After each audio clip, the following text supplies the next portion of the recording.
suite à l'histoire que mes parents m'ont contée, il y a eu bien de choses par rapport aux valeurs démocratiques parce qu'il y a eu la conférence nationale en 1990. Et si je me rappelle bien de ce qu'on m'a conté, le jour de cette conférence, tous ceux-là qui étaient exilés politiques, ils sont revenus. Et ensemble, ils ont discuté de ce qui concerne notre pays. Et c'est de là que les grandes lignes démocratiques ont été tracées. Mais le constat amer de ce temps à cette date est que je constate que la démocratie a vraiment reculé de 25 ans voire 30 ans. Et nous avions perdu les valeurs démocratiques. On a perdu les valeurs démocratiques.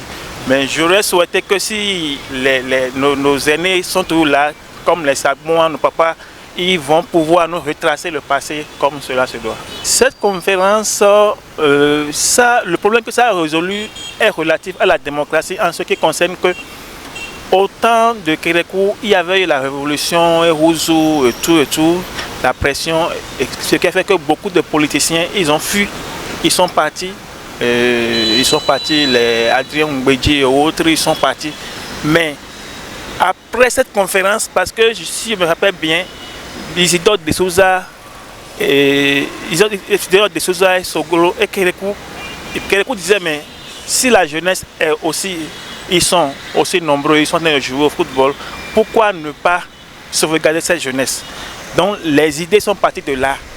Avec de Souza et Kérékou, ils ont fait appel à tous ceux-là qui ont été exilés et ils sont revenus au pays. Et ensemble, ils ont discuté des bases, ce qu'il faut pour que les trucs marchent. Et c'est de là que la constitution et tout a été rédigée. Et nous avions évolué de ce temps-là jusqu'à Yahi 1, Yahi 2. Pour ce qui concerne le développement, ça ne nous a pas permis à accéder au développement parce que le problème qui se pose au Bénin, le gros problème, c'est la corruption. C'est la corruption. Les textes sont bien écrits, les textes sont bien élaborés. Et l'homme qui est là pour appliquer ces textes, si ce dernier n'a pas la volonté pour faire avancer les trucs, les textes seront beaux, mais la démocratie et le développement serait abattu. Ce qui fait que la plupart des jeunes, on sort des universités avec des diplômes, on ne trouve pas à faire. Tu es dans Zémidjan, tu es dans autre. Moi, j'ai fait l'école normale d'instructeur et quand j'ai fini, je n'ai pas trouvé à faire. Je suis rentré dans Tassi. Bon, quand même ça, je ne me plains pas, mais ça ne me donne pas ce que je veux. Ça ne me donne pas le plaisir que je veux.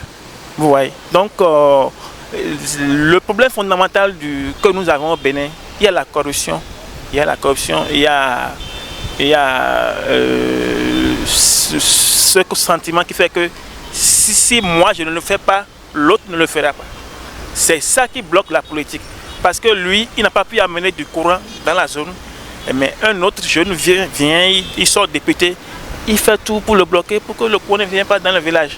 Donc voilà un peu les problèmes auxquels nous sommes confrontés.